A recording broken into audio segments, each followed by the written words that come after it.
I feel like I just made the music I love to make, and I tried to get it in as many places as possible, and I played as many shows as possible, and I tried to meet, people that I felt cared about my music, Right. and I think that's where it really started. If you find competent people, that really love your music, that's the best thing. And I just surrounded myself, like my team of people that I have around me, my booking agent, my lawyer, my business manager, my financial advisor, my manager, my publicist, they've all been with me for 8 years, all of them, 8+ years. I've never fired anybody because I found people that were competent, honest, and loved what I did. Mm-hmm. And that, I feel like don't go for the flashy, you can go for whatever you want, but in my opinion, if you build slowly and with a great foundation, then, then you're gonna be successful in some way, I think. Right.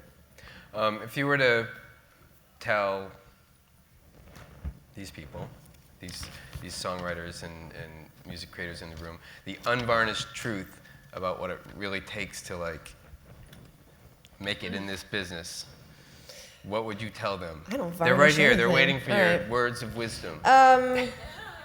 Don't varnish it. Yeah, I came to songwriting a little bit later than most of my peers, in that I was like 21, 22. So I've only been doing it for a handful of years. But you do it because you love it, because there are going to be times when, like I made the joke about my mom, but literally I would do shows and I'd have to sell 30 tickets, and 15 of them would be my mom bringing her friends. They would go and have like a wine dinner at my mom's friend Julia's house, and she lived near the bitter end, and they would all walk over, and that was half my audience. But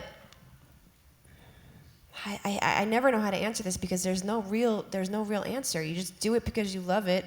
You surround yourself with with supportive, smart, innovative minds, and you work really hard.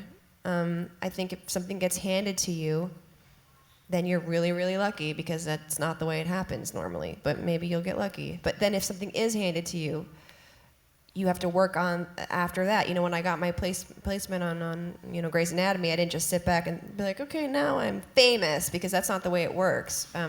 This business is very fickle. It's very up and down, and you have to build your fans, true fans. If you get shot out of the cannon and you have a big top 40 hit and nothing underneath it, people are going to come to that one tour, and then they're never going to come back again.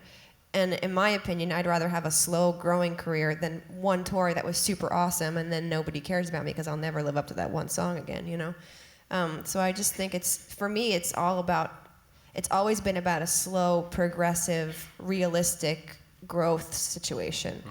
Even when the big things came, we still looked at it as like, well, that's great, but that's gonna go down again. So we just gotta keep going.